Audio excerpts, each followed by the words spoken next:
Chapter 11, Mishnah 3.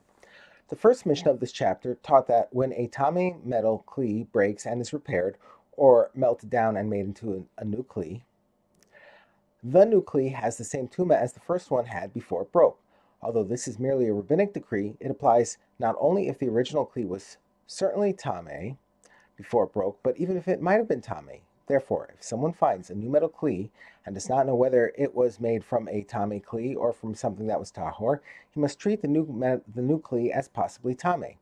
The Mishnah, however, lists cases in which this rule does not apply because we can be certain that the new kli was made from a tahor source.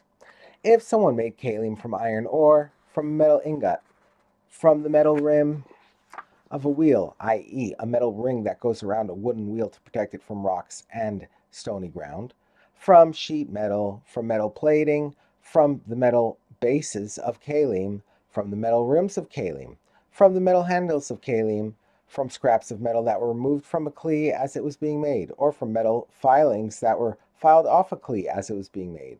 The new Keilim made from any of these items are tahor.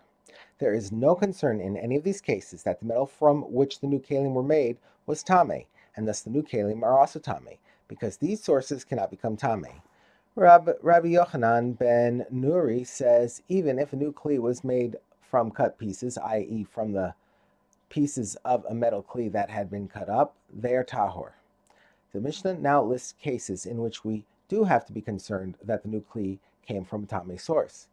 But new metal Keilim made from pieces of broken metal Keilim, from fragments of metal Keilim that fell apart because they were worn out from use, or from nails that are known to have been made from metal Keilim, in all these cases the new Keilim are Tame, because the Keilim from which they were made, or the Keilim from which the nails were made, might have been Tame. In the previous section, we learned that new Keilim made from nails that are known to have been made from Keilim are Tame. The Mishnah now deals with Keilim produced from nails whose origin is unknown. That is, we do not know whether the nails were made from metal Keilim or from iron ore. If new Keilim were made from nails, and it is unknown whether those nails were made from metal Keilim or iron ore,